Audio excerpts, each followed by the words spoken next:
Bob Lowson, who was in 2 Troop, and he said that their job was to take out the 1 Troop led the assault and uh, captured the guns. I mean, 2 Troop were mopping up, and he described throwing grenades down the steps to his bunkers and then sort of jumping down half a dozen steps and firing a couple of bursts into the bunkers. And he said it was only a few minutes later, once they'd secured the guns and the engineers were preparing to blow them, that they went down into the bunkers and discovered several dead women. And in fact, the Sicilians had brought up their, I think in most cases, girlfriends and mistresses to their gun battery. And as Bob said, it was fairly disconcerting to discover they killed women. But it was, yes, you don't bring women into a front line like that.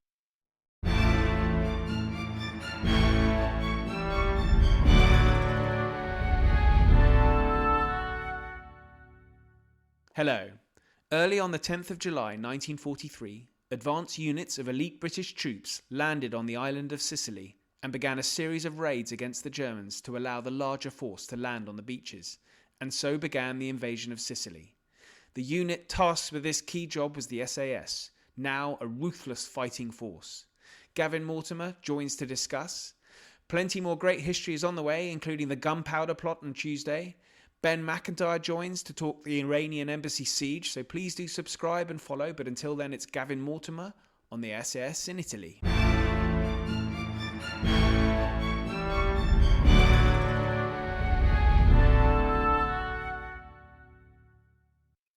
Welcome back onto the pod. Very nice to have you on. Thank you. Oh, pleasure to be here, Ollie. It's about the fourth or fifth time, so I can't be embarrassing myself too much. No, not at all. Well, SAS during the Second World War is always popular and fun to learn about. And so this is a new book you got out. Actually, I just learnt. And so this podcast is coming out when the book's out. And you were just telling me before we started recording that this is okay. So for listeners' sake, this is the SAS in 1943, specifically in Sicily in Italy. So this is the invasion of Europe, the first invasion of Europe, the invasion of Europe. Everyone assumes D-Day was, but of course Italy and Sicily get ignored, sadly. But Gavin, you were telling me that this is the third in a kind of trilogy that acts as both histories and helpfully as battlefield guides. Is that right? That's right, Ollie. Yeah, I've done 2 of these books about France. 1 SAS operations in France, and then 2 SAS operations in France, which is like it's a bit of a busman's holiday, really. In the French books, I just got on my bicycle and cycled around very beautiful and remote parts of France, because obviously that's why they were chosen by the SAS, and they were in conjunction with the Maquis launching guerrilla operations against the Germans, specifically to impede them as they sent reinforcements, men and material north to Normandy.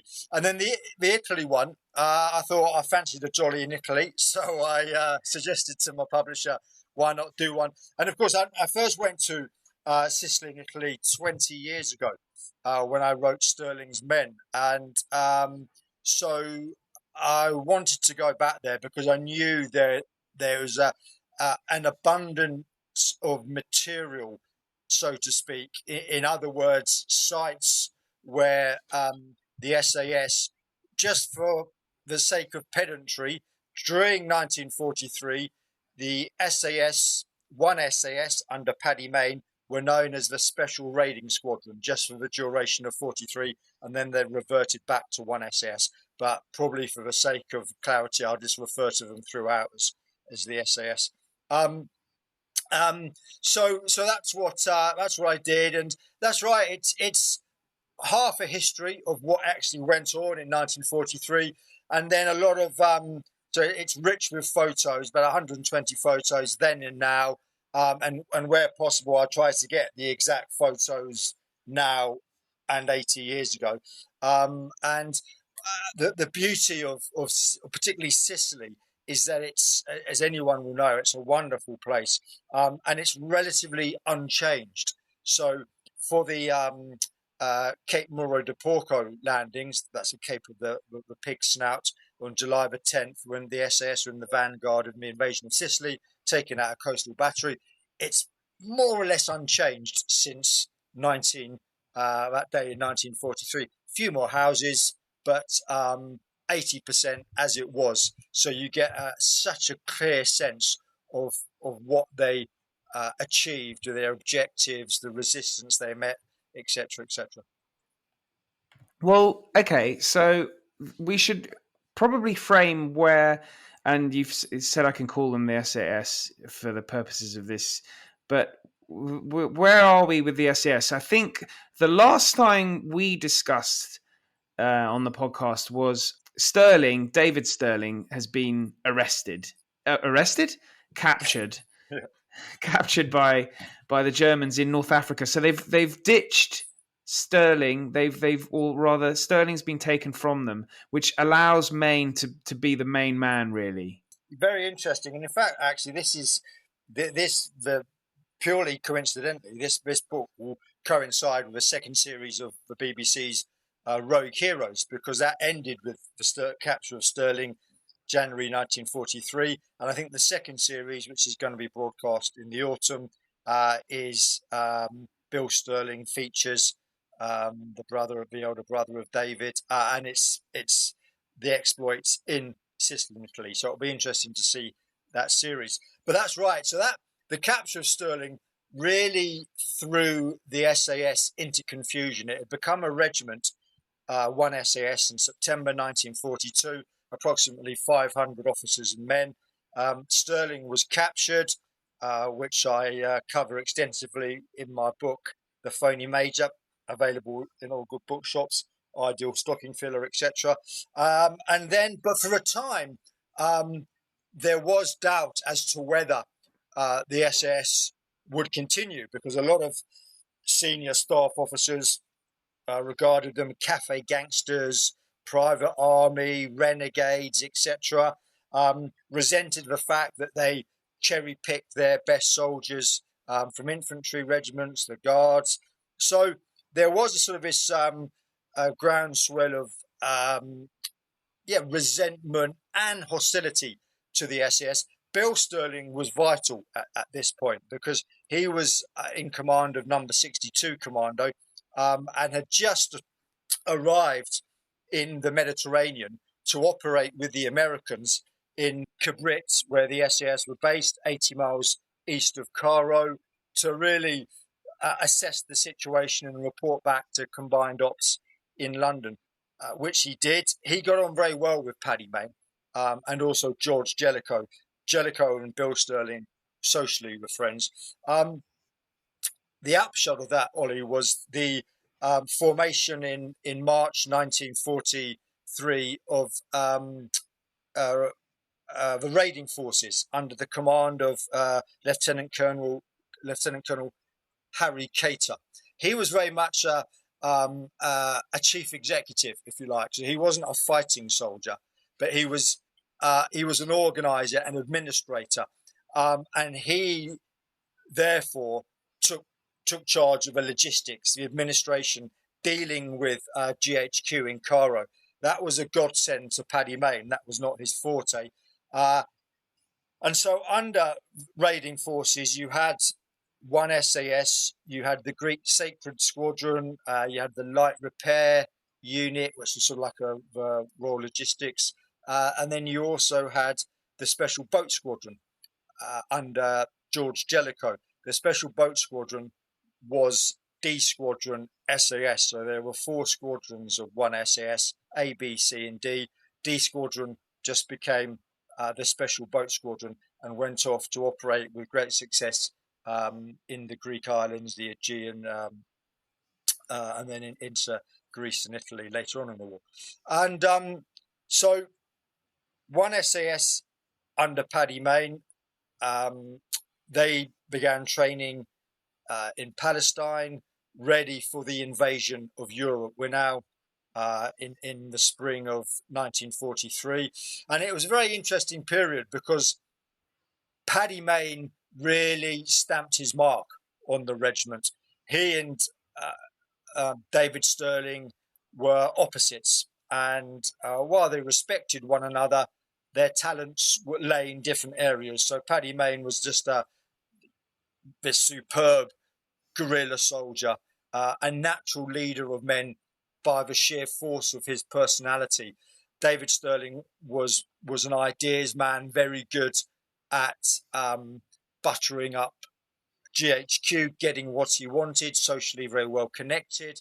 But Paddy Mayne brought far greater discipline and inventiveness into their training. He weeded out many of the men, particularly upper class officers who'd been recruited by Stirling purely because they'd known each other before the war or had gone to the right school. And Paddy got rid of a lot of those officers. And I think that the regiment became the better for it. And they trained throughout the spring of 1943, a lot of weapons training, the usual sort of training, but specifically also cliff scaling and amphibious landings. So they knew So they knew. roughly.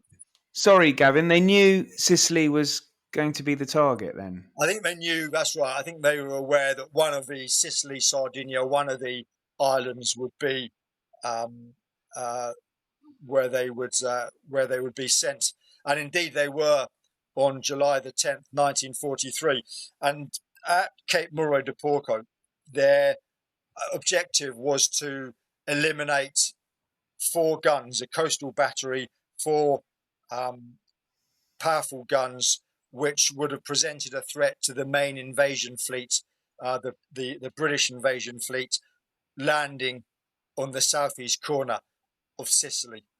And so they, and this, of course, was a role, Ollie, for which they were not intended initially. They had, of course, been raised as in the summer of 41 as parachute troops dropping behind enemy lines. That the first raid was a failure, and 34 of the 55 men were killed or captured, and then they worked very closely and very efficiently and effectively with the Long Range Desert Group in the desert, the Long Range Desert Group transporting them to the targets before, in the summer of 42, the SAS took hold of the American Willie Bantam's Jeeps and became self-sufficient. Now they were in effect commando troops.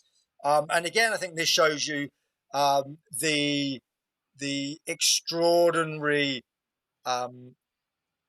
talent and flexibility of Paddy Mayne as a leader, and that he was able, in the space of 3 months, to affect this, oversee this change in role. And they came ashore just a little bit. They were roughly about 220 men in strength now, the SAS. So you can see that Paddy Mayne had whittled them down quite considerably.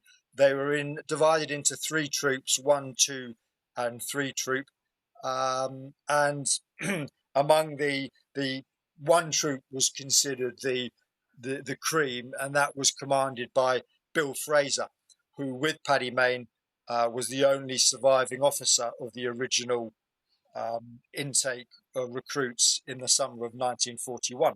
And most of the originals that had survived the desert campaign, Red Sea Kings, Maggie McGinn, Johnny Cooper, Pat Riley, they were in 1 troop. And Gavin, I'm looking yeah, at a map of Sicily right now, and you've mentioned the southeast corner. So this cape that they're going for, this is right by Syracuse, is it? that's right. So you can see it's a little peninsula, I'll put a probably link about. in for the listeners so that they can check it out. Sorry, go on. So, a peninsula just across the bay from Syracuse in the northern, and there were 3 gun batteries.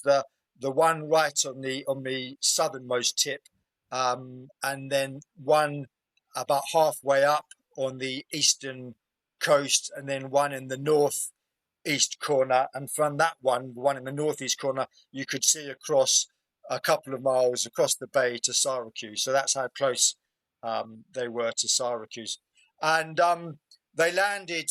They were Italians or Sicilians who were manning the coastal battery, and frankly, their stomach, their heart wasn't in it, and um, the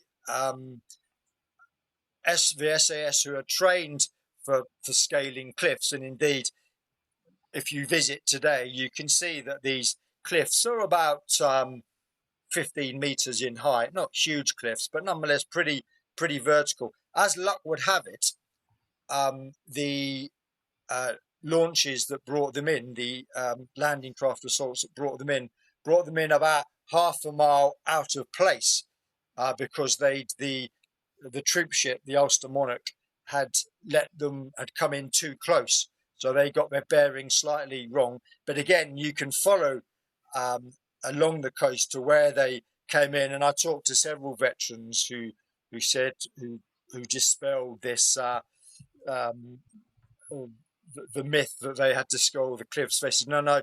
In fact, we were just able to step ashore and clambered across this black coral, and the black coral is obviously still there today. And that's how they got ashore. And then actually they were then able just to swing round behind the battery and take the guns without much fight. The one tragic episode was, so the site, the four gun, the foundations of the batteries are there today, and you can get a very good idea of where they were. They're about 50 meters apart in a sort of almost like a diamond, like a four-pointed diamond shape, but like a baseball pitch, in fact.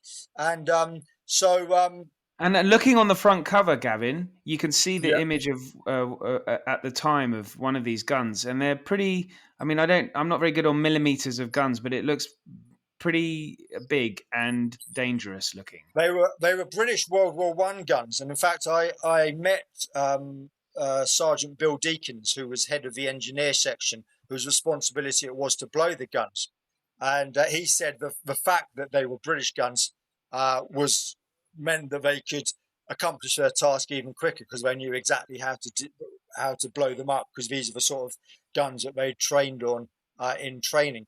And so that was done pretty quickly. But yeah, the one tragic incident was that there were also bunkers. You go down about 20 steps into these bunkers, which you can still visit today, and cut into the underground bunkers are sleeping bunks. And I I remember speaking to Bob Lowson, who was in 2 Troop, and he said that their job was to take out the 1 Troop led the assault and captured the guns. I mean, 2 Troop were mopping up, and he described throwing grenades down the steps to these bunkers, and then sort of jumping down half a dozen steps and firing a couple of bursts into the bunkers. And he said it was only a few minutes later, once they'd secured the guns and the engineers were preparing to blow them, that they went down into the bunkers and discovered several dead women. And in fact, the Sicilians had brought up I think in most cases, girlfriends and mistresses to their gun battery. And as Bob said, it was fairly disconcerting to discover they killed women, but it was, yes, you don't bring women into a front line like that. So, but that was achieved quite quickly, and then Is this early in the morning, Gavin? Yes, this is just. In fact, several veterans I spoke to described then, so that the euphoria of having, so they thought, achieved their task without any fatalities. That half a dozen men had been lightly wounded, and they were sitting watching the sun come up, watching in the distance from the south the main invasion fleet coming, eating these beautiful juicy tomatoes. And as they were doing that, over their heads from the north came a salvo of shells aimed at the incoming fleet. And of course, they realised that there was a second battery which hadn't been picked up by aerial reconnaissance. And so Paddy Mayne, again acting with great alacrity, sent it was two troop this time who led the attack, and en route they lost suffered their one fatality. Jeff Caton, who went to some Italians, waved a white flag. He went forward to take the surrender and was shot as he did so. Reg Seeking's SAS buffs from that World War II will be familiar with that name. He stormed the position where the shots had come from and was awarded a military medal for that. And they took out the second battery without suffering any further fatalities, and the third battery surrendered. So that was Cape Muro de Porco accomplished relatively easily, and with I think with commendable efficiency, considering it was the first time that most of the men had acted as assault troops.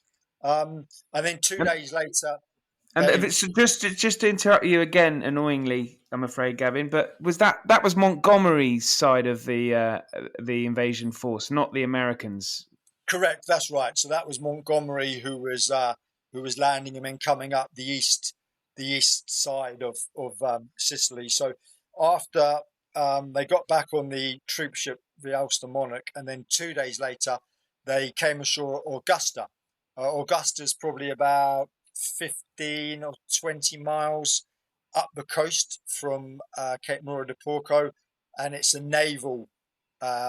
It's a dock, a naval base. There's a military base there now. The military base means that you can't actually visit where the SAS came ashore. But here they're up against German troops, the Hermann Göring Division, who were situated on the high ground.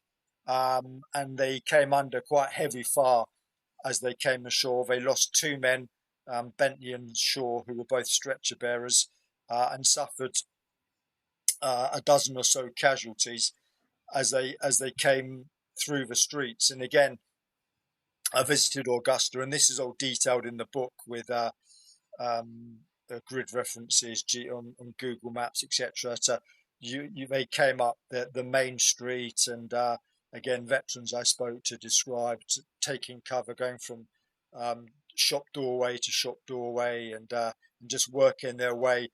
That the fire at this stage wasn't that heavy, and then at the top of the street there's a public park, and that's where they set up their command post, overlooking what dominates Augusta. Is this I think it's a 12th century citadel, a great one of these great, rather ominous, dark-looking castles, which has now sadly been abandoned, and it's and from there, Augusta's it's quite long and slender, and you have the old town where they landed and came up through to the public park and the castle, and then beyond the castle, there's a bridge, and it's the newer part of Augusta, and that's where the Germans were. So they pushed ahead. Now it was 3 troop in the van of the attack, and there was sporadic fighting as they secured the railway station, and they were set for a heavy night of fighting. They knew that the German had armour, and they were the 78th Division of the British 78th Division were that's who were coming up behind the SAS. But in fact, the Germans withdrew in the night of the early hours of the 13th of August, withdrew north, and so that was the end of fighting in Augusta. And just to wrap up Sicily, they had thought they had been briefed for a landing at Catania, which would have been very bloody because that's where the Germans had retreated to and were in strength there. But that was postponed at the last minute. So thereafter, for the rest of the summer of 1943, the SAS were based just outside Catania in a rather grand house of a collaborator, a doctor, and there was Paddy Mayne. One or two of the veterans described to me they were sleeping in the courtyard. Paddy Mayne and the officers had the rooms inside the house, and there was a. They remembered one night when Paddy had one too many drinks and was chucking flower pots down at them from a balcony and trying to hit them. They were all dodging. So there was a bit of fun, and after those two operations, and then of course they went into Italy at the beginning of September. Hello, Ollie here. Please forgive my interruption, but I wanted to let you know that at Aspects of History, we produce a digital magazine featuring articles, interviews, short stories, and book reviews of the best historical writing available. Authors featured including Ben Macintyre, Lucy Worsley, Andrew Roberts, and plenty more. An annual subscription is available for only $9.99. That's pounds or dollars. Yep, you heard that right. That's 6 issues for under £10 or dollars. Head over to aspectsofhistory.com to subscribe, where you can also gift subscriptions since Christmas is coming. Now back to the show. So that's the landing at Salerno was the main Allied force, wasn't it? So Yeah, what that's are the right. what are the SAS going to do to help to assist in that? So they were to go. They landed about 11 miles up the coast, up the north of where the main landings were, and they came ashore on 3rd of September at a place called Bagnara, which is an extraordinary resort. It's a place I'm very fond of, and I suppose it's a working class holiday destination, and both in the 1930s and now, and it's in the shadow, overlooking the Bagnara are these great terraced vines rising up high, up about 400 meters into the above Bagnara.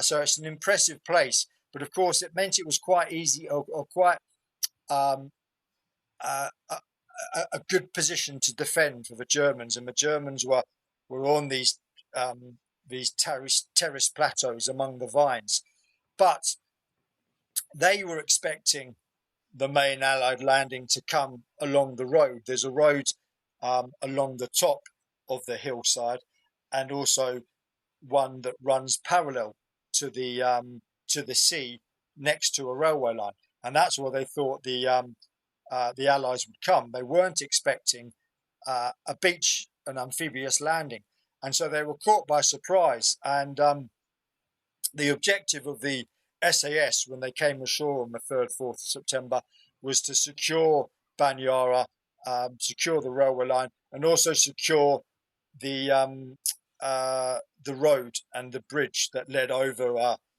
a valley.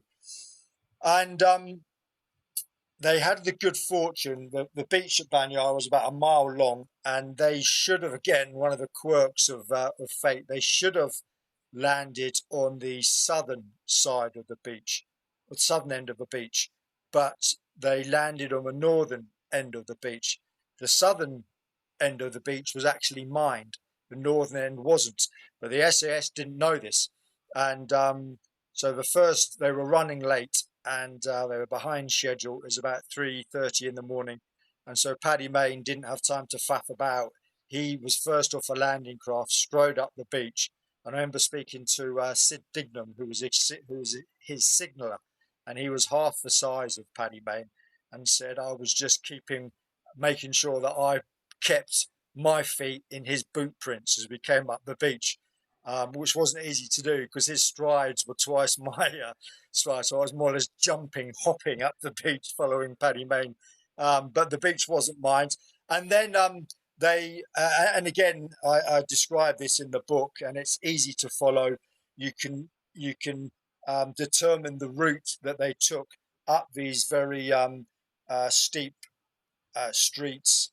You come to this rather like an Aztec-looking church, which Derek Harrison, for anyone who's read Derek Harrison, These Men Are Dangerous, he was an SAS officer, and he wrote that book in the 50s. He describes coming up this this street, and one or two Italians looking out of their window and seeing the English and getting very excited.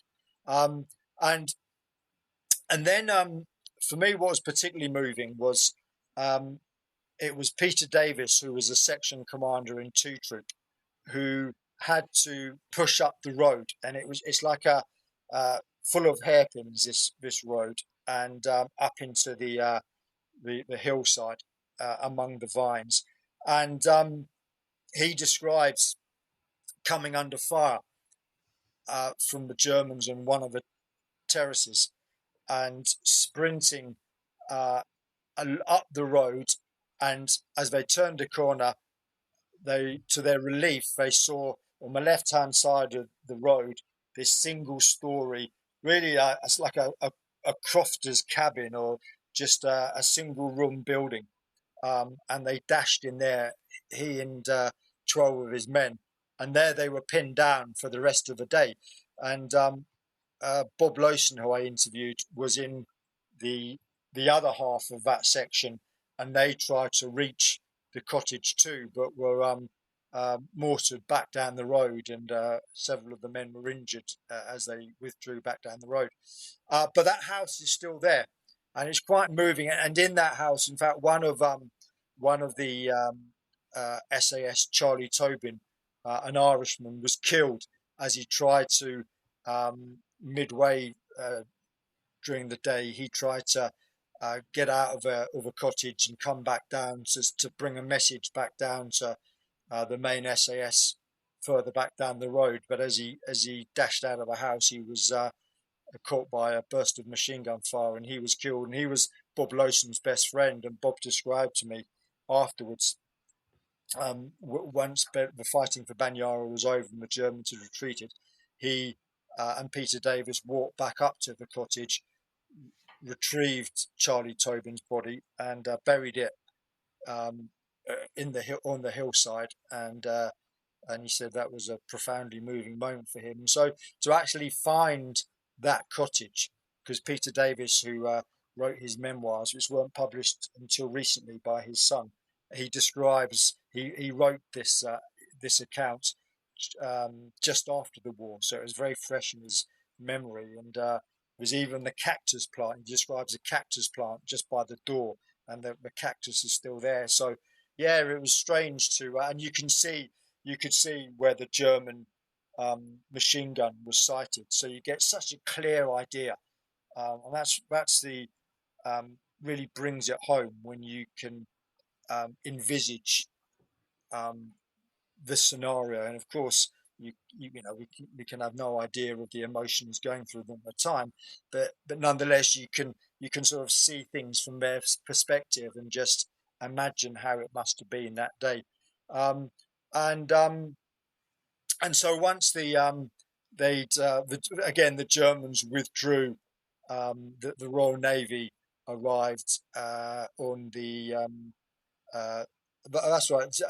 A platoon of German engineers arrived shortly after dawn on September the 4th to blow the bridge, unaware that the SAS had already taken the town, and so they were caught in an ambush. And it was again a very brief but effective operation by the SAS, and one that showed their versatility and just their usefulness to the main Allied landing. And I think Montgomery, who had been sceptical of the SAS in the desert,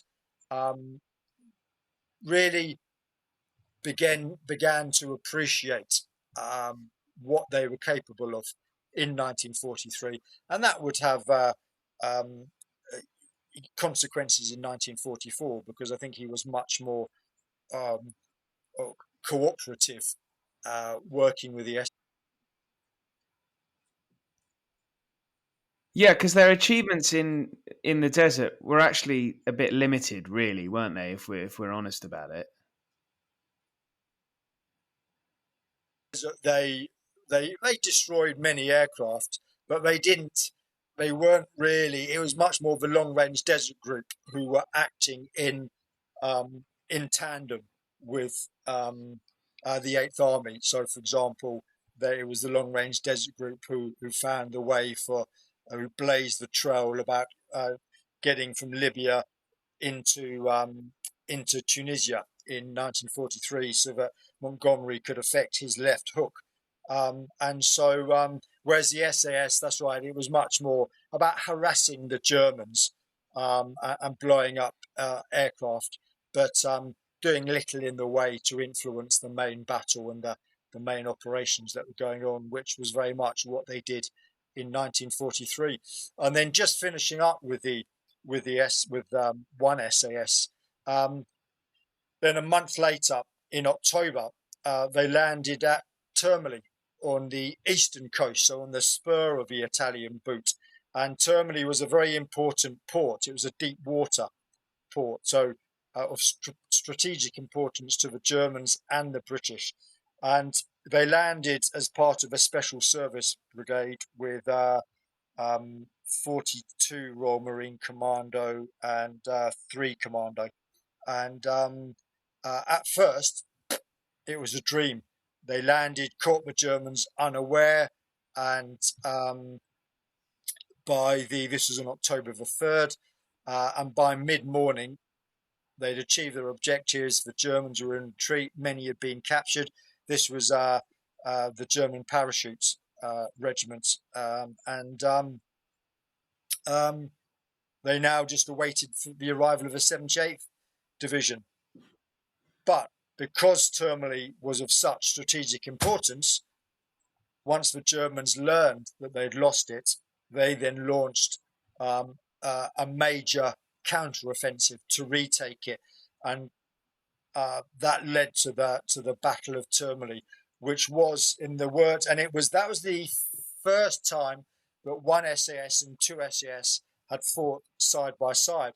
And in the words of Roy Farron, commanding officer of D Squadron 2 SAS, who was, I suppose, the Paddy Mayne of 2 SAS, that was his first taste of an infantry battle. He'd come from the Royal Armour Corps, and it was not his, as he said, not my cup of tea. I preferred lying in ditches and taking pot shots at the enemy when they couldn't see me, but an infantry battle. And of course, this was when the SAS lost, one SAS lost their single, certainly up to that point, their single biggest loss of life on the 5th of October, when a shell hit one troop as they were loading into a truck to go up to the eastern perimeter to reinforce it as the Germans counterattacked.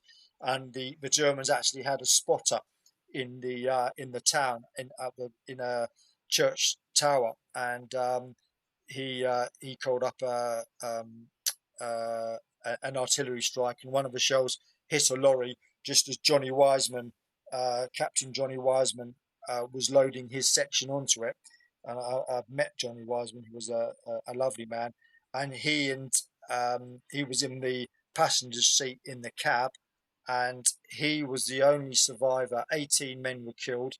Red Sea Kings, who was fastening up the tailboard at the back, he also survived, but everyone else was killed, including some of the most experienced soldiers in one SS. So that was a real a great blow to the regiment, and in total they lost 21 men, and they also suffered, I think, about the same number of wounded, and had about 23 men captured. So they suffered greatly at Termoli, but again they held out with the 2 commando units until the arrival of the 78th Division, who fought with.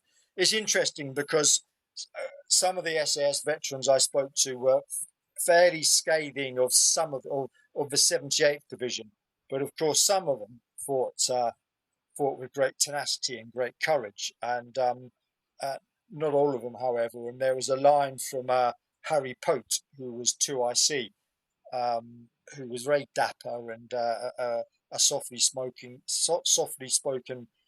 tomato grower from Guernsey, who, when he saw the insignia of the 78th Division as a battle axe, and he said, "What's that there?" To a 78th Division officer who was passing. He proudly said, "Oh, that's our battle axe." And to which Harry Pope said, "It should be a knitting needle." And which I think was unfair, because it was. I think it is interesting. Again, you see, it was a learning experience to an extent, because it was the first time the great um, error of Termoli was that there was too big a lag between the amphibious assault by the Special Service Brigade, and the arrival of the 78th Division, of about 24 hours. So that allowed the Germans time to launch their counter-offensive. But of course, that was, part of the evolution of special forces, commandos in the SAS, and I think they learned a lot from Termoli, and it was a hard fought battle, and but one that proved very important for Montgomery to continue his drive up the eastern coast of Italy. Was the aim then for Termoli to get behind the first German defensive line? Yeah, that's right. It was to use that as a naval base, and as just as a town of, it was, the Biferno River was just a couple of miles south of Termoli, and that was an important river to take too.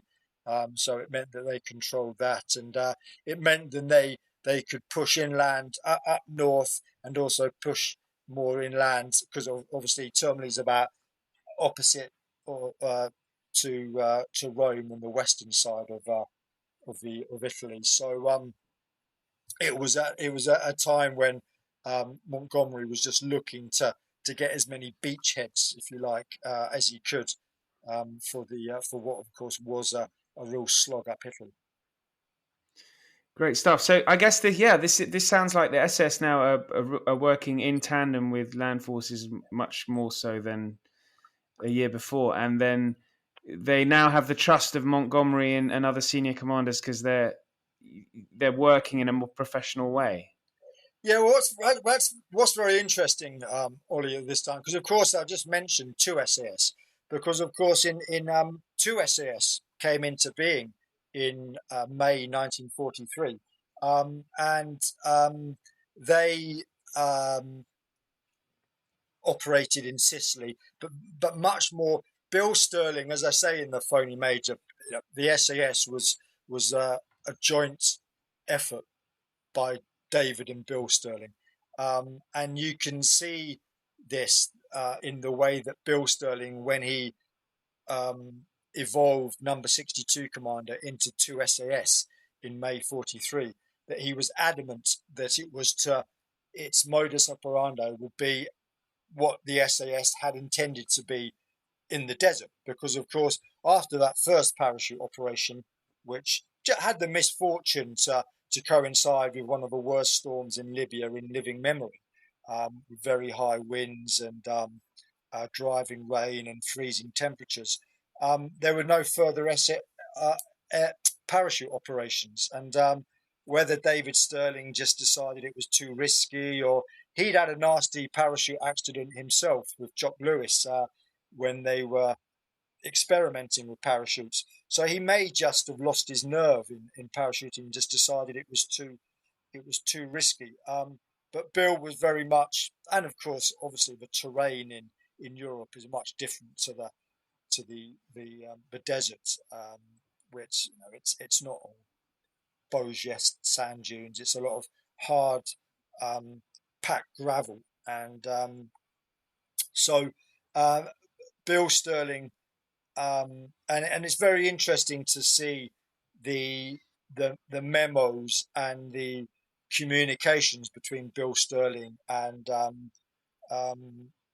the HQ in Algiers at this time, about Bill fighting for the SAS to be deployed in the manner to which they had been formed. And Bill was a very strong character, like David, but more mature and just more, I think, more confident at arguing his case. He was an aristocrat, of course, and a landowner, so he'd sort of, as the firstborn of the Stirling family, he'd been groomed to lead, so he had an air of natural authority, whereas David was much more just charisma and bravado.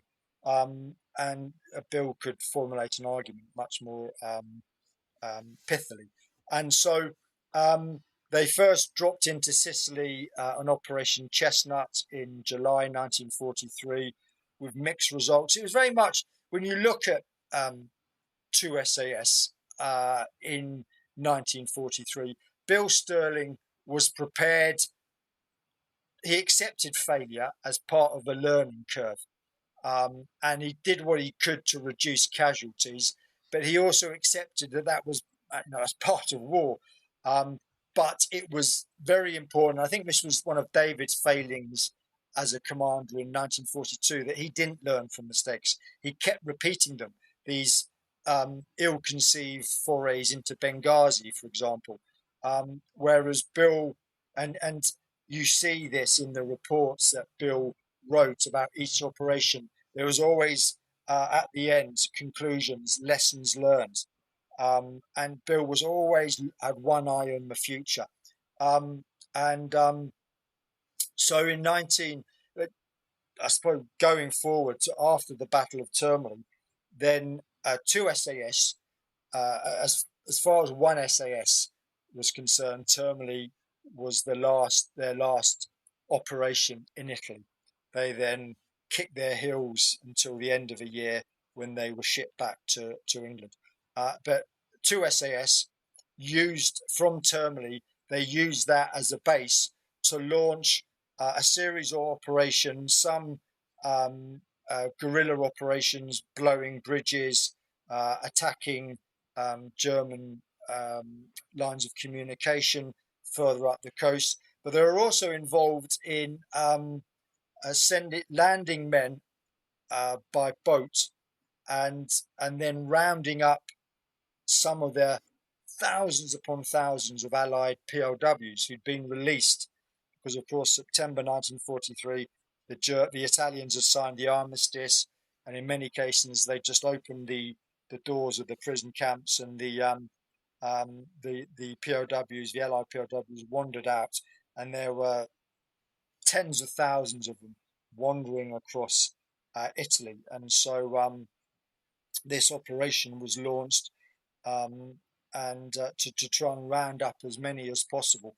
And it met with mixed results. Bill Stirling was very angry that they didn't have communication. They weren't given radio, so they couldn't liaise, which seems madness, with the Royal Navy. So in many cases, they rounded up hundreds of Americans and British and Australian POWs, brought them back to the beach, but then they had to wait until a specified night on which the Royal Navy would arrive. And of course, if you've got 400 or 500 Allied soldiers, Allied POWs, many of whom are hungry and disconsolate and just want to get back, get out of Italy as quickly as possible, they're not going to be the most disciplined. You're going to draw attention, whether it's to the Germans or an informer or a collaborator.